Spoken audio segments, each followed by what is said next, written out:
KYC आप online में कर सकते हैं, कोई ज़रूरी नहीं है कि आप ब्रांच जाए। I think executive director Saurabh Sinha, आप थोड़ा एक्सप्लेन कर दीजिए। ब्रांच जाने की ज़रूरत नहीं है। Thank you governor. जैसा गवर्नर ने बताया, ब्रांच जाने की ज़रूरत नहीं है अगर आप अपना केवाईसी करवा रहे हैं। अगर आपका कोई भी केवाईसी डिटेल उसमें कोई भी बदलाव नहीं आया है तो आप एक सिंपली एक ईमेल भेज दें या फिर अपना जो रजिस्टर्ड मोबाइल है उससे मैसेज भेज दें बैंक को और केवाईसी हो जाएगा। यदि सिर्फ एड्रेस का चेंज है, इसी प्रोसेस के द्वारा अपना नया एड्रेस भेज दें बैंक को। उसके बाद जो नया एड्रेस है, बैंक विल वेरीफाई दैट। वो 2 महीने के अंदर में बैंक वेरीफाई कर लेगी आपके नए एड्रेस पे चिट्ठी भेज करके इत्यादि। और जैसा आपने कहा था कि यदि एक बैंक केवाईसी कर चुकी है तो दूसरे बैंक को उसको फिर से नए तरीके से केवाईसी करने की जरूरत है, बिल्कुल नहीं।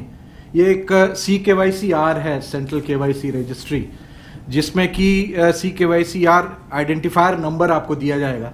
वो आइडेंटिफायर नंबर अगर आप शेयर कर लेंगे दूसरे बैंक से तो फिर सेकंड बैंक जो है उसको केवाईसी फिर से पुनः करने की जरूरत भी नहीं पड़ेगी। नहीं, बस सिर्फ फीडबैक ये कि प्रैक्टिकली बैंक जो है वापस बुलाते हैं कि आप ब्रांच में आइए, वहीं आपका केवाईसी होगा।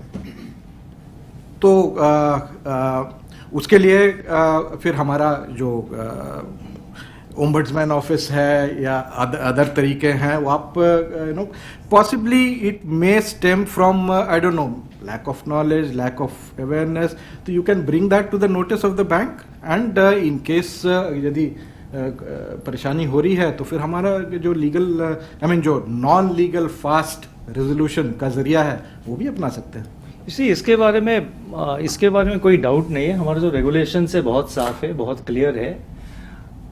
ऐसा हो सकता है कि कोई कुछ ब्रांचेस कहीं पे ये हो सकता है, आप जैसे कह रहे हैं कि हो सकता है, तो अवेयरनेस होनी ज़रूरी है। हम अगर हमारे पास कंप्लेंट्स आते रहते हैं ओम्बुड्समैन में, और उसमें ओम्बुड्समैन इंटरवीन करके उसको सॉर्ट आउट करते हैं।